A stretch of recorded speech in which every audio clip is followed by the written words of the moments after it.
Hello. Okay.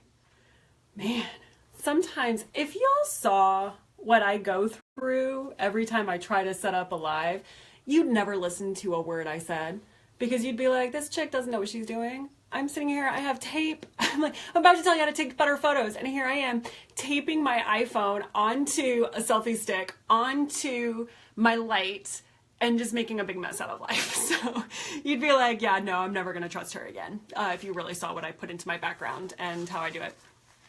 Okay, so today, I keep looking the wrong way. I don't know why I do that. Oh, thanks, Amy. I decided to go a little pink today. I'm popping in my pink and my lipstick. I decided to be bold because yesterday I felt a little, I don't know, pale.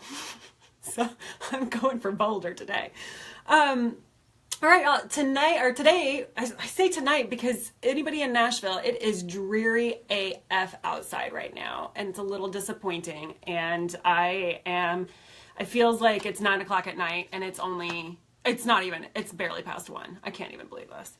What a mess of a day today already. Like that weather. Today is a day for live casting, right? Like today is the kind of day where you just sit inside and you don't go anywhere and you don't do anything. You don't even bother with your hair. That's why this is happening. Cause I was just like, nope, can't do it. Oh, thanks, Rebecca. I love you too. You can watch the replay in a minute. Thank you for at least popping on and saying hi. That's awesome. Okay. So, what we are going to talk about is how to take better photos for your social media, right? So yesterday we talked about, what did we talk about yesterday? Oh, how to create an engaging social media post, and point 5 in that. So if you haven't watched that, definitely go back and watch that because that's really important to understand. And then point 5 in that 10-point rundown that I went through talks about how you have to have quality visuals, right? So I want you to understand why you have to have quality visuals. Oh, I just realized I should probably turn off my volume. Muting, done, okay. So the reason why visual content matters, right? This is for your social media. This is for your branding. This is for your website. This is anything that you do online that you need your customers to see or your ideal client to see. Again, if you don't know what ideal client is, watch my video from yesterday. I go through that, and I will probably be talking more about that later this week too. So, but anyway, the reason why, oh, see, I thought I turned that off. Oh my gosh, I'm to get it together. There we go. Now we're muted. Now we're actually muted. All right. So why does visual content matter? So first of all, images are easier to consume than text, right? If you ever notice that when you are looking through your Facebook feed and you see that somebody has put up this really long post, and it's even maybe somebody you like, and you know they're really good with words, and you want to sort of read it, but there's no image to give you an idea of what it's going to be about. So you're not sure if you're about to waste 10 minutes of your life or if it's actually worth the 10 minutes it's going to take to read that post. An image helps with that, right? It's snackable content. It's easy to consume. Somebody can clock it and then know whether or not they want to continue to read the post. So having a quality image really, really matters. The second reason why visuals matter is because you are your brand. All right. If you're in the online entrepreneurship world, you've probably heard this a million times, so I'm not speaking anything new, but you are your brand. When it comes to selling a service or a product, especially if it's a good one, which by the way, if it's not, or if you're selling crap, you got to get out of there now. Okay. So just first of all, that's the first thing. Oh, thank you, Jade. You look incredible all the time, my friend. But anyway, so, by the way, does everybody like my Christmas tree that I have in my office right now? I'm feeling very festive. What can I do? But anyway, so you are your brand. It doesn't matter what you're selling, whether it's a service or a product, you are what matters. And the reason for that is because we are in a saturated environment, right? So we know a lot of people who sell a lot of things. We know a lot of people who do a lot of things. The question is, why you? Why are you the person they should buy from, right? Why are you the person they should come to? Why are you the one that should stick out? And the way to do that is through visual marketing, because you need people to get to know you. I don't care if you have a brick and mortar storefront. I don't care if you are in retail of some sort, if you're an online networker, if you are a coach, if you are a photographer like me. There is somebody out there who does what you do and maybe even does it a little bit better, right? So the way that you have to stand out is by showing who you are. And the best way to do that is through visual content, right? You are your brand. You have to show why you're different, all right? Third thing, why visual matters. When people hear information, they are only likely to retain about 10% of that information 3 days later. But when they have it paired with an image, they are more likely to retain 65% 3 days later, right?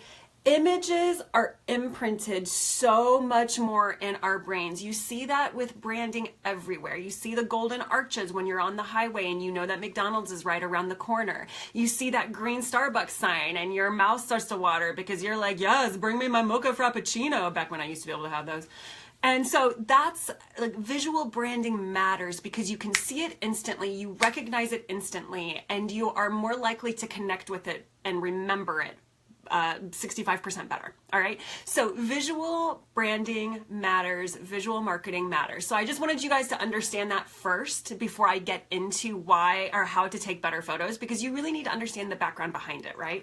You have to understand why you need to do this. It's not just like, oh, I just want to take prettier pictures. You have to understand the psychology and why it matters, because that way you're going to be a lot more intentional about it as you do it. All right. So hi, everybody, for joining. Thanks for the hearts. Go ahead and give me a comment. So I just went through the why does visual marketing matter. So you can watch that in replay if you just now joined, and we're about to step into how to take better pictures. Okay. So leave me a comment right now. If you're like, I want to take better pictures, let's get going on this. Why are you still talking about other things? Go ahead and say, yes, I'm ready. I want to learn. I want to learn. All right. While you guys are typing that in, I'm just going to get started. So hi, Jennifer. So good to see you. Okay. First thing to know when it comes to taking better pictures, right? Lighting matters. Oh, Bethany, she's like, that's why I hired you. Yes, by the way, I'll talk about that later because I'm about to teach you some stuff, and you guys, nothing replaces a professional. I'm just letting you know right now, shameless plug, nothing replaces a professional. But first of all, first thing you need to know for taking better pictures is that lighting matters, okay? Andrea, awesome. You said you just got an iPhone 8 Plus, need to learn how to use it. Yes, girl, I have a 7 Plus. I love me some portrait mode. But here's the thing, you can have a really great camera and it doesn't matter if you don't know how to use it, right? So we're going to get into that today. I'm going to help you get better at using it for sure. So the first thing, light matters, okay? So what you need to do with lighting is you need to make sure that the subject of your photo is in the light. I wish I could take my phone off my little rig here and show you my whole setup so that you can see, because you can clearly see right now, I am clearly in some light right now, right? See, here's what happens when I get rid of my light. Let me at least do that. Let me cover up because I'm about to here we go. And the light is kind of gone, but I'm about to take it one step further because that's my computer screen. Let's shut that off. And you're going to see what it looks like when I don't have light. If I can turn off my computer, I guess I can't turn off my computer, but you can see the difference, right? Here we go. I'll get back further.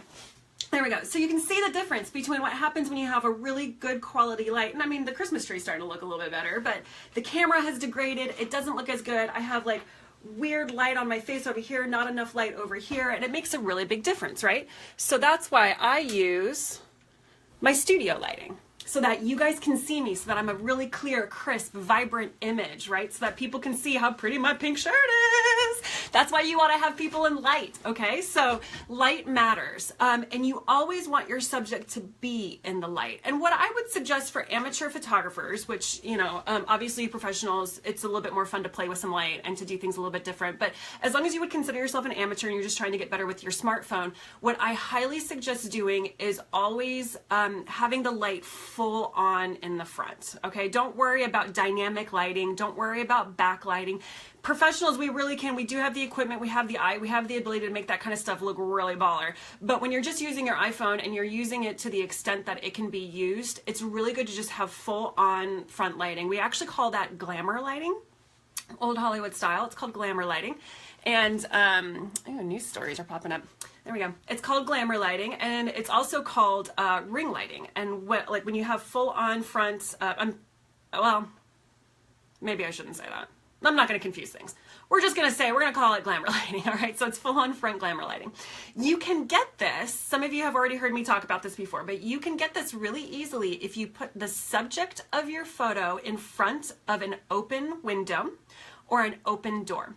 the bigger the better, the brighter the better, right? You want a lot of light. You put your subject right there facing that window, and then when you take the picture, you stand with your back to the window. All right, that is how you get a really solid, quality, beautifully lit picture of a person. So if you're looking to photograph your kids and you're like, oh, but they look so cute when they're standing with their back to the window. Doesn't matter, girl. You're not gonna get it. Not gonna be a good shot. It's gonna look weird. Like, go ahead and do it. Trust me. Take a picture one way, take a picture another way. Let me know which one you like better. I promise it makes a huge difference. A lot of times people think that if they have this really beautiful scenery, they stand at the window and they get a picture taken with their back to the scenery, that somebody's going to get a really beautiful shot with all of the scenery behind them. But the problem is, if they're in the dark, if they're in the shadow, if they're in the shade, you're going to just look weird and goofy.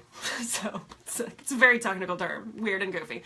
So while the background looks really cool, sorry, you're not really going to be in the shot looking that great. So you want to be, your subject needs to be in the brightest possible light. Okay, that's why photographers bring in lights. That's why we work with something like a ring light, because we want to be the brightest thing in the frame, because that is what creates a more attractive picture. It's what brings all of the attention to that person, right?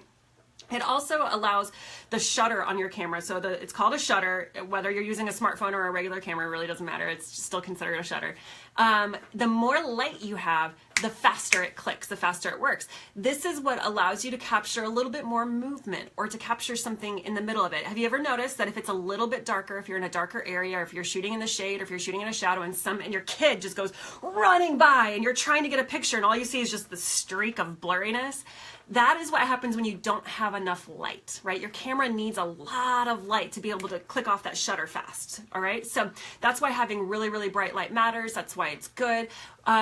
A couple of tips when it comes to light: if I'm not standing in a window or a doorway, I'm standing outside. You'll notice in a lot of my photography, I rarely take photos of myself when it comes to my branding, right? Obviously do this because I'm a photographer, but in my own branding, I rarely take photos in the dark, or in nighttime settings, or in low light settings, right? Because it's more difficult. There's just more to it. And when I'm handing my camera over to somebody, I want to be sure that they can get a really good picture of me without all this blurriness happening, because I don't know if you've noticed this, but I like to move around a lot. So like, that's why you want to be in a really full on light. I do most of my photos of my own branding in the daylight. It's what I do for my clients, because I want to make sure that everybody has really crisp, beautiful, sharp, vibrant images. So that's why light matters. Taking photos in the dark in the afternoon by your Christmas tree, while it might look artistic and really pretty, it's not going to really come across great on social media, right? Because we want to be vibrant, we want to stand out, we want to show who we are, we want to showcase ourselves in the best light, literally and figuratively. So best thing I can ever suggest to do is to make sure your subject is facing a light. If you want to get creative and start doing things like pulling over, you know, a lamp or something like this, and then shining it on their face and then taking a picture, there's a lot of things that you can do with that kind of stuff. So feel free to get creative with it. But the easiest way to really improve your photography is going to be to face them in front of a, Sarah, nah, they were jazz hands, girl. She's like, I think you just threw down some gang signs. No, girl, I don't do that. It's just jazz hands. So anyway, yeah, that's what you want to do. Put them in front of a window, put them in front of a doorway, or just get outside, okay?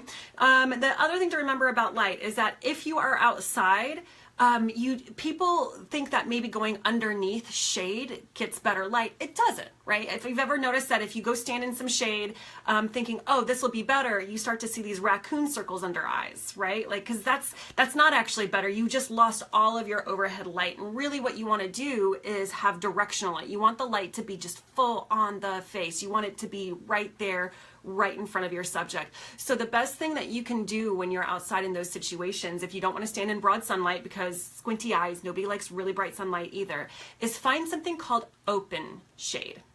All right, you know what open shade is when there is a shadow on the ground, but you look up when you're standing in that shadow and you see all the sky. All right, that's called open shade. Buildings make open shade. The sides of houses make open shade. The edge of decks make open shade. So look for that anytime you're out and about now, and just start to kind of pay attention to where you can find open shade areas. Okay, so it's going to be a shadow on the ground, but when you're standing in it and you look up, you're going to see nothing but sky, nothing overhead, right? So that's a really open shade. I find that everywhere I go. That's what I constantly look for, all right? The next thing to look for when it comes to light, here we go, last thing, is where is the light bouncing off from? All right, now this is a little bit more, I said I was gonna get into a little bit more advanced techniques, so I'm gonna do that now, but it's about finding where light bounces off from. A lot of times, if you've ever gone out for a drink with me or coffee with me in the middle of a bright sunny day, yes, I drink in the middle of a bright sunny day, please, I'm an entrepreneur, I can do what I want.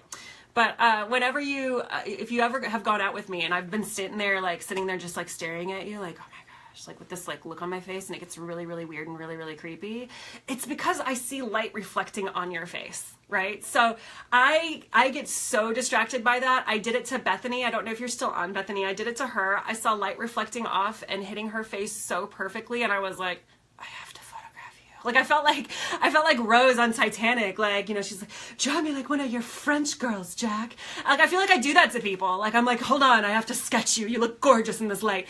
But it's what happens when you see light reflecting off of things. So you can notice that when you are out and about, if you have if you're sitting somewhere and you, yeah, I did, thanks Bethany.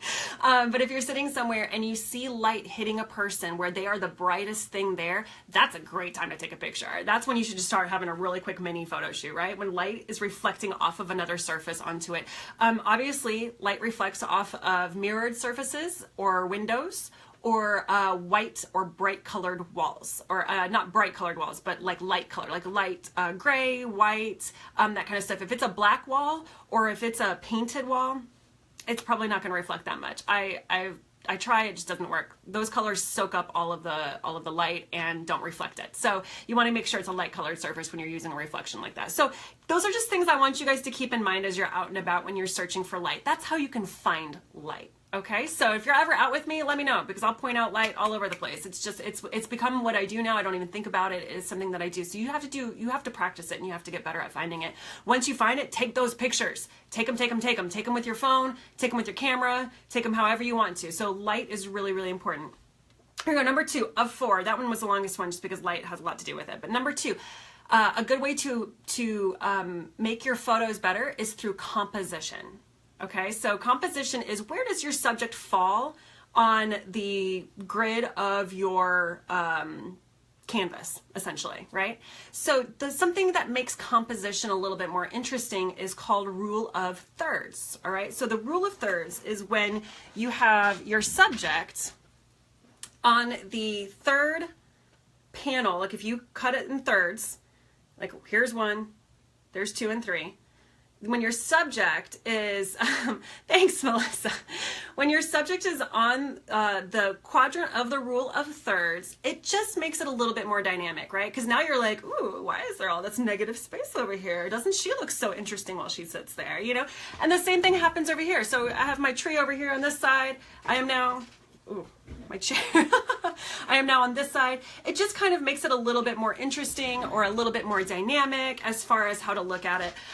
Of course, nothing completely replaces the dead-on center, but you'll find that if you can lead the eye to something, right? If you can start it over in one area and sort of lead the eye to something, it just becomes a more interesting photo. You'll see that in a lot of my images. You'll see I do a lot of rules of third. I like to leave a lot of negative space. I like to make the eye lead somewhere, right? So you'll see that in a lot of my client shots too, because we like to put text on photos. We like to do all that kind of stuff. So I put people in one side of the frame. I'm gonna do it again. There we go. Put people on one side of the frame so that I leave all of this room for text. And then the other little rule when it comes to the rule of thirds is that you want people to be facing or in some way leading the eye to that empty space where you're going to put text, right? So there's 2 ways to do this. There's one is following the rule and there's one that's breaking the rule. I suggest you do both. But the following the rule is if I am in the rule of thirds right over here, then I would tell my subject maybe to look this way, like this, like, you know, something like that, or something like that, leading the eye into that direction. If you're going to break it, now I'm going to show you my bad side, but if you're going to break the rule, then you have them looking off frame, and there's a lot of really edgy magazines that used to do that. They took rule of thirds and they just like broke it in half and had people looking off, and it was uncomfortable because you're like, why is this person looking completely off the frame. I don't understand. Like, there's all this space over here and they're looking the opposite. And it just kind of freaks out your brain a little bit visually, right? So pay attention to that as you start seeing photos on Facebook and you see what people are doing, see if it's intentional or not intentional. There are rules to follow and there's really good reasons to break them sometimes. So that is the rule of thirds. That's composition. It's also about balancing your frame. So for example, I have this tree right here. And honestly, I was showing you rule of thirds, but to have me right here borderline in front of it, sort of like this just feels awkward. Doesn't it look awkward to you guys for me to be halfway covering up this tree? Like it's just not great anymore. There's something about the image. It feels a little too messy. It feels a little too overlappy. It's just kind of clumsy, and it looks honestly accidental. This looks like I don't really know what I'm doing when it comes to composition. So a lot of times you really do want to work on balancing things. So for me, I have my tree just kind of over there, and then I'm sitting more in the center and balancing it out a little bit and kind of balancing the frame a little bit more so that you can see me as a whole up against my background, okay? So that's something to keep in mind too. I see that a lot of times. I can nail an amateur really, really fast, and I mean an amateur professional photographer really, really fast with stuff like that, is when sometimes I'll see, like, especially people who do merchandise ads or clothing ads or I don't know, like some kind of products. If I really can't see the product standing on its own, if it's composed in a way where it's just messy and up against like a really distracting background, then I'm like, oh, amateur, they should have hired me. So, because I'm also a jerk when I look at other people's photos. No offense. So that actually leads us into number 3, which is pay attention to your backgrounds. All right, so no distracting backgrounds. For example, a distracting background would be when your backdrop is completely and totally wrinkly. Super distracting, right? Like this does not look professional at all. I need to get myself together, clearly, right? So that's a perfect example of a distracting background. Another one is probably this tree. I don't know, it might be distracting. So those are really distracting backgrounds. I've seen it though with people where they get this picture taken, they use it for their marketing, and I don't know, there's like weird people in the background staring like, what are they taking a picture of? You know, like it's weird, you guys. Like, it's super weird. You don't want that kind of stuff in your background because that's literally where everybody's eye goes, is to like, what's that guy looking at? Why is that so weird? What does this have to do with her marketing? You know? So when it comes to your branding, you really want to be aware of what you have going on in the background. If you are taking a picture at home, same thing. My favorite is the mirror selfie in the bathroom and you have a toilet sitting back there. Like, gross, you guys. Like, nobody needs that, right? So we don't need to do that. So you do want to be aware of the background. You want to make sure that the details of the photo make sense according to what you're trying to show, okay? That actually leads us now to number 4. The details matter. Oh, thanks, Heather. I can't wait for you to watch the replay too. We'll see. I start rambling a lot in this one. So number 4, details matter, okay? So again, wrinkly backdrop, I should probably stain that. If you have wrinkly clothing, you should probably stain that, you know, before you take a photo. And I'm talking about branding photos. I'm talking about when you take your own, not branding photos, but when you take your own supplemental photos, because again, you should really have a branding photo shoot. But if you are doing supplemental photos, I get it. You just came from the gym and you're showing sweaty and that's what you're trying to show. Like, that's cute. That's a detail. It's fine. But if you are trying to create a relevant image to a post where you are trying to sell something or whatever, you need to make sure that you look like the visual representation you want to show, right? So that's when the details matter. Earrings matter, makeup matters, clothing matters. This is why I really do think through, and I forgot a necklace and it's making me crazy right now seeing myself on screen because I really need to have a necklace with this. So details matter, right? That's why I take the time to make sure that I am pulled together before I get on camera in any way, just because I need people to always see me as a professional. I need people to always see me as an artist. I need people to, and that's in any iteration. That is even when I'm coming from the gym, or even when I am hanging out with girls on a Monday Fun Day, for example. Like, I always need to look like my brand so that when I get these fun pictures taken, or when people take pictures of me and post it on their social media and tag me in it, that I still look like what I'm supposed to look like, right? Details matter. So keep that in mind as you take pictures, because your pictures will immediately up level if you pay attention to stuff like that, all right? that is, I believe, everything. So I'm going to go through it all one more time really quick. First of all, why does visual content matter? Why do you need to have good imagery? And that is because images are easier to consume than text. The second reason is because you are your brand. You need to show why you, and that's the best way to do it is through visual marketing. When people hear information, they only remember about 10% of it 3 days later, unless it's paired with a relevant image. And then they remember almost 65% 3 days later. So it's really important to have good imagery. The things that matter when it comes to your imagery is finding the light, having good composition, eliminating distractions from your background, and that your details matter. All right. So feel free to pop in any questions. I would love to see photos that you guys start taking. Go ahead and pop them in here and show me what you've got. Ask me any questions. I'll answer them for the next 24 hours or so before I move on to the next training. Tomorrow, I can't remember what we're talking about because my phone's right here. I have all my notes in my phone. I really need to get my life together, you guys. But tomorrow we'll be doing another live training, so stay tuned for that. I also want to thank everybody who already signed up. I sold out on my branding starter package. So I am super excited to get started with y'all. I am so ready to get going with this and to really up-level your branding and to give you a good start to 2018. So I am really pumped for that. I think we're going to have a really good time. So thank you everybody for watching, for participating. Put in any questions that you might have, and I'll see you tomorrow.